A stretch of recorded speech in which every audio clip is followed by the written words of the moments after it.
Hey girl, hey, it's Nita and welcome back to another video. So today we are doing a chit chat, get ready with me, and we are talking about my journey to finding the joy in motherhood. Now you guys, I was not actually expecting to talk about this today. I was just gonna do a get ready with me with you guys, but as I was praying before I started doing the video, I felt like God laid it on my heart to share. So yeah, you guys know when I talk about my daughter, I get super emotional, so just be prepared. Go ahead and get you some tissues. Y'all know how I get when I talk about Miss Danielle, okay? And I don't know if I ever shared that with you guys. Her middle name is Danielle, like mine, because that's my baby. Again, I hope that you guys find this video helpful and to any mother who is struggling with finding the joy. I hope that by me sharing my journey, it lets you know that you are not alone and that things can and will get better for you. Also, before we hop into the video, of course, the makeup will be in the description box down below. This top I did get from Express, but I got it last year or year before last, so I highly doubt there's a link. The earrings are Kendra Scott per usual, and I think you guys have seen the sew-in by now, but this is old hair that I used to sell. I colored it myself, but the sew-in was done by Rashina of Duo Divas. If you're in Dallas, I will have her information in the description box down below. And also, quick little disclaimer and PSA. I feel like anytime we talk about motherhood, there's always some troll that feels like the need to come say something negative. Any negative comments, any unhelpful comments will be blocked. You will be deleted. We're not even fostering that kind of community here, okay? So before you type your little comment, if it's not helpful, if it's not uplifting, if it's not encouraging, abort mission, delete, okay? All right, now let's go ahead and hop into today's video.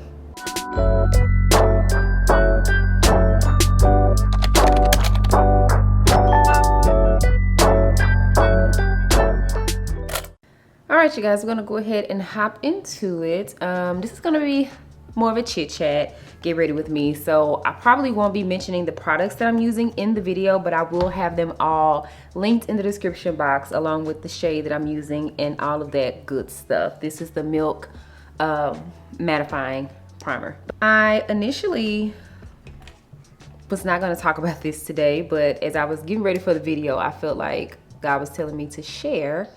So here we are. We're talking about my journey with motherhood.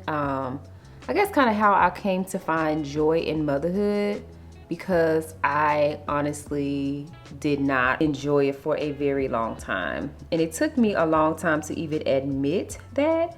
I think the first person I admitted it to was my therapist. And it took me a long time to even get that phrase out. Like I was crying and bawling and she was just like, just say it, just say it. And I couldn't say it because I felt so guilty at the time about saying it. I got pregnant with my daughter when I was 30. It was actually very shortly after my 30th birthday. And I just, lost all this weight and, had planned on living this life in this new body and all this good stuff, right? Other things happened. So I got pregnant with my daughter and I had her, she's born in July, literally 9 months after my 30th birthday. So I always like to say she was my 30th birthday present. And I was so excited to become a mom and a girl mom. Now, it was not planned. And sidebar, cause somebody gonna say, you was having sex. Obviously. I don't know anybody who negates that fact, right? But no, I did not plan on getting pregnant, but I did, and there's that. So yeah, I had my daughter and I was so excited to be a girl mom. I always wanted girls. I used to want 3 daughters. I don't even want 3 kids now, let alone 3 girls. But yeah, I used to want 3 daughters. And I was just so excited about becoming a girl mom. I had all of these things planned for us to do and this and this and that. And girl, motherhood came and literally slapped me in the face, okay? I think I've shared before that Jada had colic. So as a baby, she cried a lot. I remember the first time Jada cried for 6 hours straight.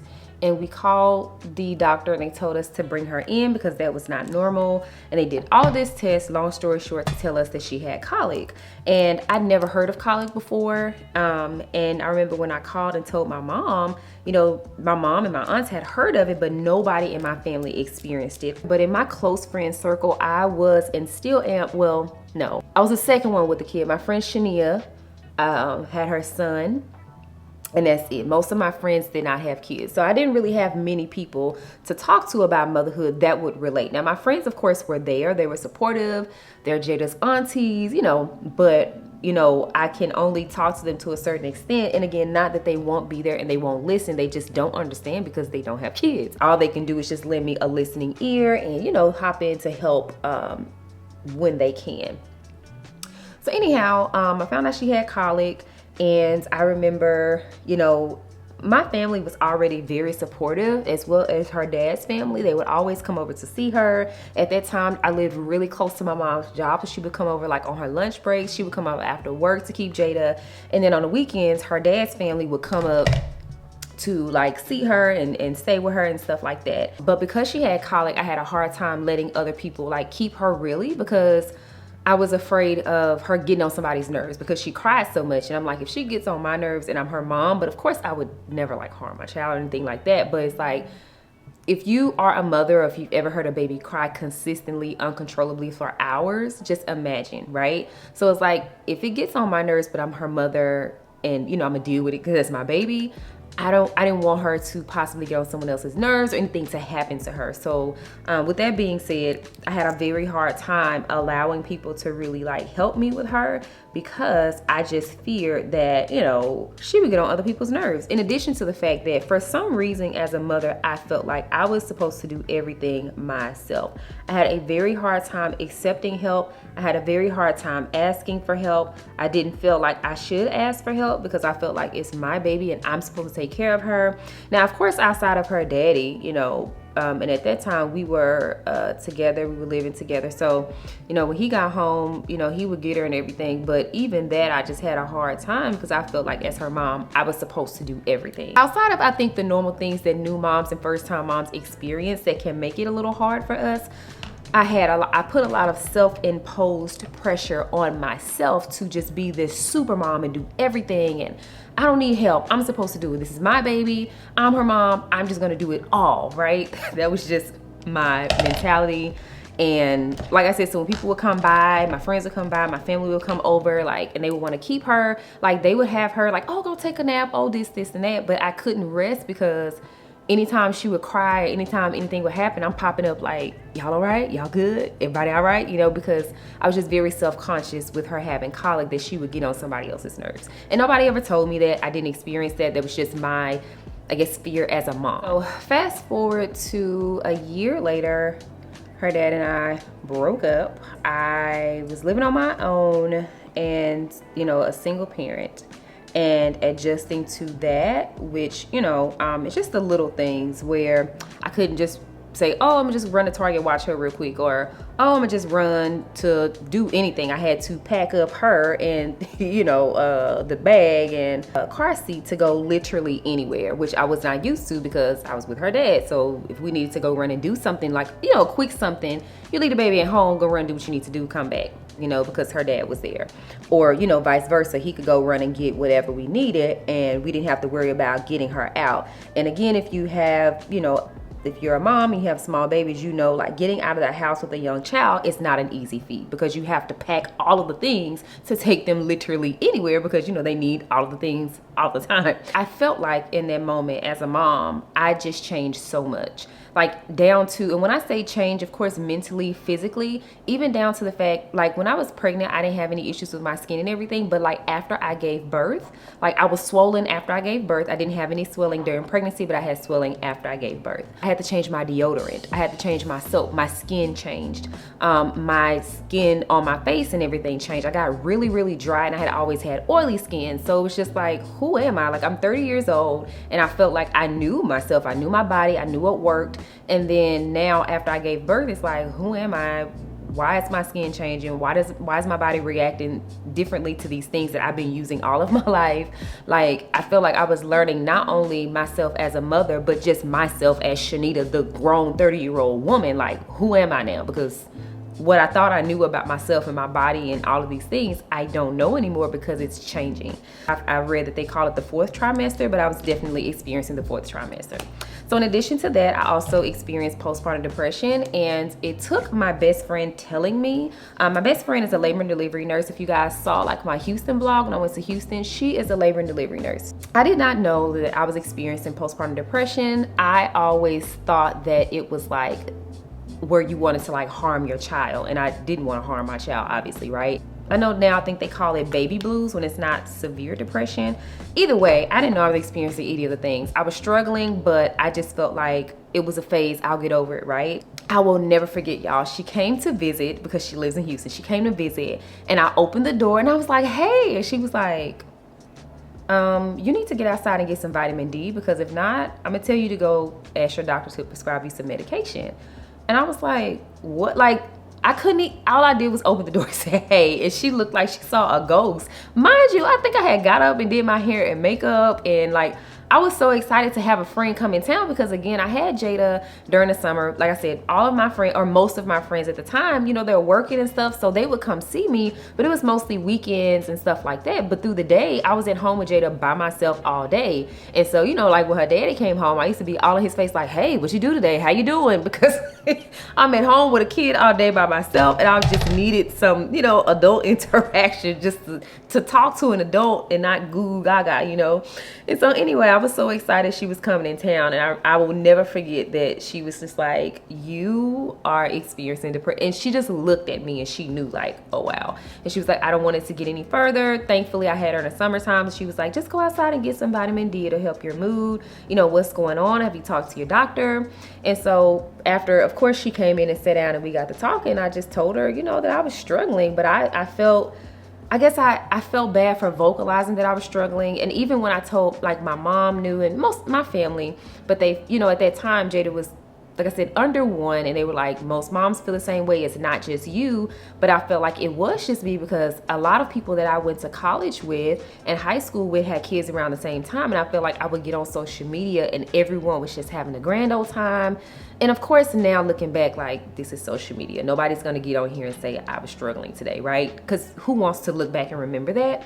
But at the time, I remember getting online and it just seemed like everybody was having a grand old time, honey. Everybody was just living it up with their motherhood journey. And I felt like I was literally just drowning. I kind of brushed it to the side and I just didn't vocalize it, didn't pay attention to it. I was just like, you know what? It's just this, you know, it's just a moment, and it'll change maybe as she gets older and as I start getting sleep and things of that nature. So I just kind of didn't pay attention to it. But once she told me that, I think it kind of gave me how I was feeling was okay, and that it was normal, and that I wasn't a bad mom because I was struggling with it. Fast forward, like I said, I became a single mom, and so adjusting to single motherhood. At that time, Jada started going to daycare, because she didn't go to daycare until she was almost 1. When she was younger, I worked weekends, Friday, Saturday, and Sunday at the salon. If you guys don't know, I did hair full-time before I did this full-time. And so I, you know, just adjusted my schedule to what I needed to do. And shout out to my clients for being amazing and working with me during that time. But yeah, I would bring her to the shop in her playpen, and some of my clients would, like, you know, play with her and bounce her. But yeah, she weekends I would go to work. She would stay with either my parents or her dad's parents and go back and forth on the weekends, because her dad and I both work weekends at that time. Again, I'm a full-time entrepreneur, meaning I never turn off. And that was another huge adjustment. I was very just disappointed in, you know, my choice, and in the fact I was also hurt that the relationship did not work out, coupled with just, it was just a lot, you know, of change at that time that I was trying to adjust to. And I felt like I didn't have time to live in my feelings, because I gotta go. I got things to do. I gotta go to work. I just started my debt-free journey. I have things to do. I don't have time to deal with feelings and emotions. It is what it is. I made my choices. This is what we're dealing with. So let's just move forward. Suck it up, buttercup, you know? And it's just how I kind of tried to deal with my emotions until fast forward, I would say maybe once Jada became around 2-ish, or maybe 3, somewhere around there, I just kind of realized that the feelings that I had about motherhood were not going away. I don't know why I decided to talk about motherhood and do my makeup, because I always cry, right? Y'all know when I talk about my baby, it just makes me emotional, because it's like my heart outside of my body, right? I think around the time that Jada was about 3, she started having some behavioral problems at school, and it, you know, got really bad. We got called up to the school a lot, or I would have to have her grandparents go up there, my mom, if I couldn't get away in that moment. And things were just, really bad. And so I started, you know, looking in to see what was going on and just looking to see what I could do as her mom, you know, what I could do to help her. Is it the school? You know, just what exactly is going on, which we have kind of figured out and got a handle on. But at the time it was just hard because, again, at this time none of my close friends have kids, right? And none of my family, all of my family has kids. My sister, none of them had experienced this. And again, they're helpful, they're there, but it's like nobody could give me guidance on what I was going through or like how to figure it out. And that didn't help because I felt alienated. Like, well, dang, what kind of unicorn kid do I have where nobody has experienced this, right? And it's not that no one has experienced this. It's just that the people that were close to me hadn't.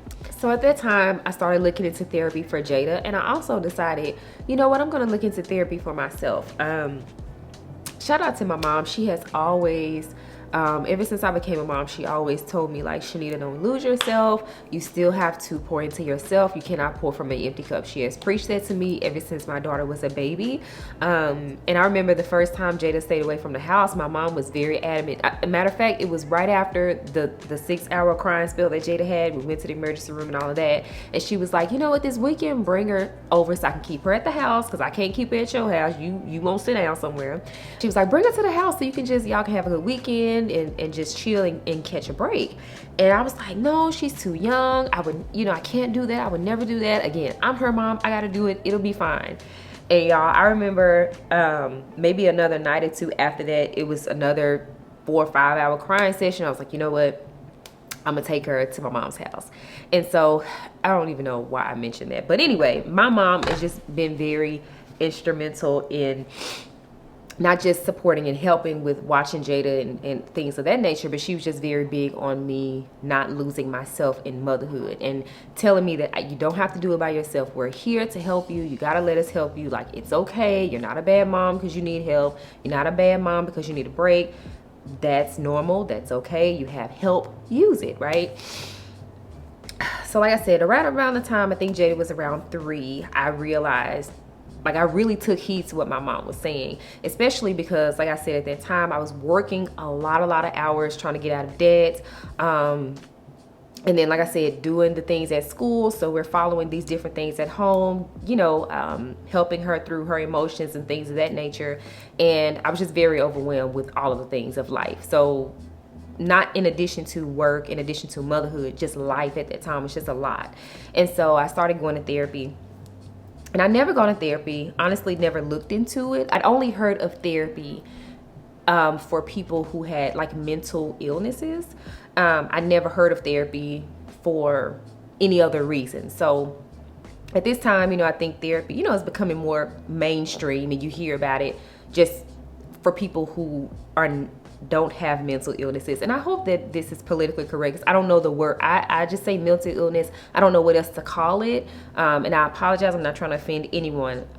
That's just all I know. We're hearing about therapy more. I'm like, okay, you know, I'm going to go to therapy and just kind of take some time to work on myself and pour into myself, because I realized that I'm becoming a little short-tempered with her, but it's because I am not taking time for myself, because I'm working and I'm doing this and I'm doing that and I'm trying to do all the things, and I am just, again, drowning, failing, overwhelmed. So I started going to therapy, and like I mentioned at the beginning of this, she asked why I was there.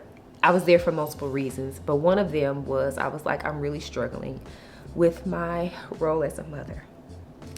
So first, I think it helped me just to vocalize the way that I was feeling. And she was like, it's okay. You're not the first person to come to therapy and tell me this. You're not the first person to struggle with your role as a mother. You're not the first person to deal with that. And she also affirmed me that I didn't have to over explain how much I loved my kid, because I also felt like by me saying that it was saying that I didn't love my daughter or I didn't want her or something like that. And it's like, no, it's not that at all. Like, I'm here trying to get myself together for her. I'm trying to be the best that I can be for her. Like, me being her mom has changed me in so many ways. It made me such a better person, because I want to be better for her. I want to give her a better example. I want to give her a better life, all the things, right? I think that was just the first step in me finding my joy in motherhood, which I've talked about a little bit on this channel, because for the longest, like I said, I just didn't enjoy it. I just felt like it was such this hard job that I was not prepared to do. And when I say prepared, I'm not talking about not being ready for motherhood. When I say prepared, like, I didn't feel equipped, if that makes any sense. Like, I felt like I didn't have the knowledge that I needed as her mother with just certain things that she experienced. I'm like, well, I don't really know about that. But thank God, I have so many friends that are in the education space. You guys know one of my best friends is in school to be a counselor or a therapist. And, you know, I did find a team of people to assist me with what she needs. On top of my amazing support system, my mom, my sister, her dad's family, of course, her dad. And there's no shortage of support. There's no shortage of love. There's no shortage of help. But I just put so much self-imposed pressure on myself as her mom to know all of the things and to be all of the things that was a lot of the reason that I was drowning. Like I said, I just felt so inadequate when I didn't know certain things. And like I said, I felt like a unicorn because I would ask my family or ask my aunts or my mom. And they're like, well, I haven't experienced that, but let me ask somebody, or let me find out, or have you tried this? Have you tried that? And again, like I said, shout out to my support system because they are absolutely amazing. You know, like I said, if they didn't know, they were like, okay, well, what can we find out? Who can we ask? What can we do? They have just been very supportive throughout this whole thing and just encouraging me that, you know, it does get better. I think that when you have younger kids, well, I only know because my baby's 5, about to be 6, right? So I have not raised a teenager, so I don't know. But from what I've heard, you know, when they're younger, it's just a little bit different also, and being my first child, being a first time mom, right? So of course, you know, if I have another kid, I won't have the same self-imposed pressure because I'll know, like, it's okay. I'm not going to know everything. You know, it's also okay that it doesn't turn out the way that I thought it would. I also held a lot of forgiveness on myself behind being a single mother and, you know, should have known better, all this kind of stuff. So that played a large part in it, and not being fully healed from that situation, again, from myself, not healed from the heartbreak behind that situation, but just myself for my own choices, because I am really just my own worst critic, if you guys can't tell. Like, I don't need anybody else to critique me. I am going to critique myself, and I do it to a fault, not in a good way. Therapy was the first thing to really help me start finding the joy in motherhood and to become confident in my role as a mother, and to know that it's okay to feel the way that I feel, and also to get to the root of why I felt that way, because it wasn't my kid. It was actually, like I said, a lot of my self-imposed pressures, some things that I needed to deal with from my own childhood. Also, that's where my faith had to come in. There's a scripture, I think it's Isaiah 50 something. It says that our children are taught by the Lord. Shout out to Shakita. She actually told me that, and I've held on to it since, because yes, she's my baby, but more than I love her, God loves her more. And I have to depend on him to give me the wisdom to raise her in the way that he would have me to raise her. And just to know that I don't have to know everything. I don't have to have it all together. I don't have to just have all the answers. Girl, I don't know half the time. I'm just be taking it day by day. I had to really look at it in a different way. Again, I felt like, oh, I don't know, I feel inadequate, but it's like, you don't know. But like I just told you guys, I have so many friends that are in the education space, and so if either they may know, or they can ask somebody that they work with, or a colleague, or again, what I didn't know, I seek help. I have no problems going to find the information, asking the doctor for a referral to this person, that person. Again, I went to see therapists, like Googling information, joining different groups for different things to help her, because yeah, I don't know, but I'll go find the information, I'll go find the knowledge. And it's like, that's okay. That's okay. That's God given the answer right there, beloved. It's not that you have to know all of the answers and you just have to have all of the things. I don't know why I felt that way. Like, I had to just have it all. Like, I need to be just this, again, super mom. I don't know. It was just a lot of self-imposed pressure. I don't know where it came from. I don't know if it's societal, or I don't know if I felt like my mama had all the answers. I don't know, but that's just how I felt, and it really hindered me. Also, outside of just realizing certain things in motherhood are just not enjoyable. It's not. It's just not. You know, when your kids go through that tantrum phase, or, you know, maybe if your child is, you know, struggling with, I don't know, whatever it is, it's just certain things in motherhood, or parenthood rather, whether you're a mother or not, certain things in parenthood are just not fun, and that's okay. That doesn't mean that, you know, parenthood as a whole is not fun, but it's okay to admit that certain things about this role and this task are just not enjoyable. But yeah, I think therapy and changing my perspective about motherhood, and realizing that I don't have to have it all together, realizing that I don't have to have all the answers, realizing that I've been blessed with the most amazing support system on the planet, and it's okay to use them. Those things helped. Like I said, also just dealing with some of my own, you know, issues and hang-ups and traumas and all the things, honey, have helped me to become a better mom. And just, again, to find the joy in motherhood. And in all honesty, since, like I said, seeking therapy and praying about my role as a mother, asking God to guide me in just different situations, again, where I feel like maybe I don't have the answer, or even just simple things down to, you guys know Jada started her first year of what she calls big girl school this year, but just asking God, like, okay, well, where should she go to school? You know, lead me to where she should go to school, where she'll have the right teachers and the right support system and the right team and the right, you know, advocates. And again, even if she don't have the right advocate, she got the right advocate in me, honey. Cause okay, but just asking God, like I said, simple things down to that. Or like now, I'm putting her back in some different extracurriculars. Now the drill team is over, so I was like, okay, God, should we go right back to where we were going? Should we do something different? Just like I said, even the little things, I've just learned to depend on God when it comes to raising her, and where she should go and what she should do, who she should be around, and just all of the things. And just remembering, I think the biggest thing that has echoed is just remembering that I'm not alone and I don't have to do it by myself. God is always with me. He blessed me with my daughter. I mean, this nose contour is quite heavy, but okay. He blessed me with her. He gave me her. He gave me this role, and he's going to help me do it. There's nothing that God gives us to do that he would have us to do alone. I'm trying to think of any other things currently that helped me find the joy in motherhood. You guys know Jada's 5, almost 6. Jada is very spoiled, so she's still I'm having to stop coddling and babying her so much, because, you know, she's my only kid and I just want to coddle and baby her because that's my baby, you know what I'm saying? But being that she's almost 6, I'm having to, like, her daddy always tells me that, like, you know, she almost 6, you gotta stop doing it, you gotta stop doing that. And I'm doing better with not coddling her as much, and which Jada is very independent. She want to do everything herself. She's been past that phase of help. She hates asking for help.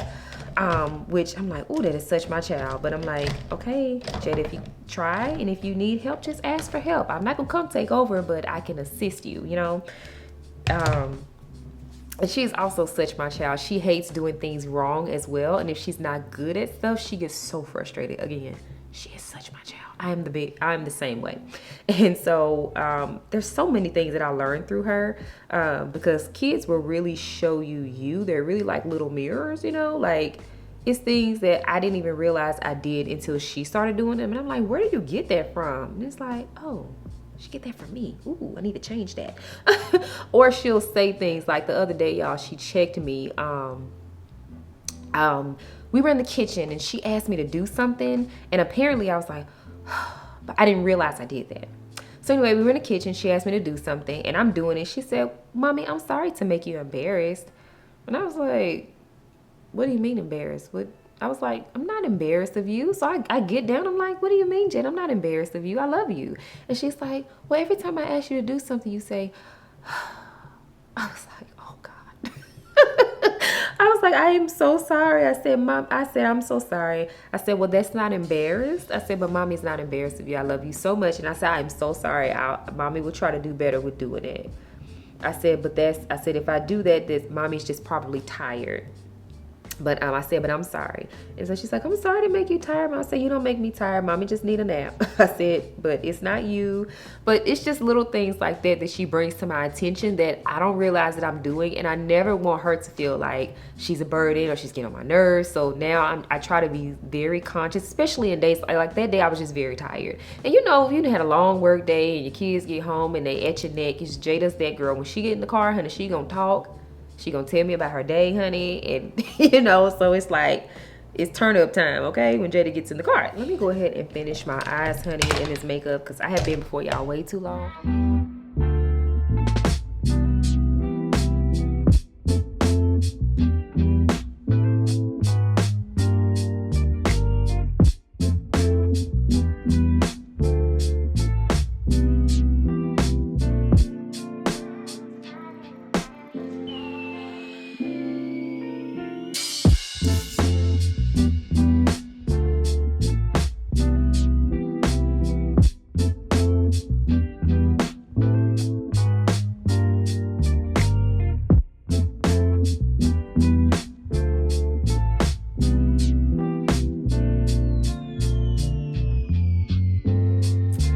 You guys, so the makeup is done. I know we couldn't even really focus on makeup today because I was tearing and all of the things.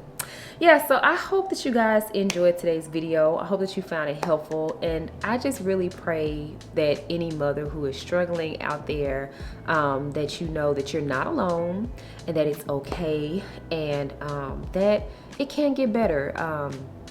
Because it definitely did for me. I felt for the longest that something was wrong with me, you know, because of how I struggle finding the joy in motherhood. But I really hope that today's video encourages you.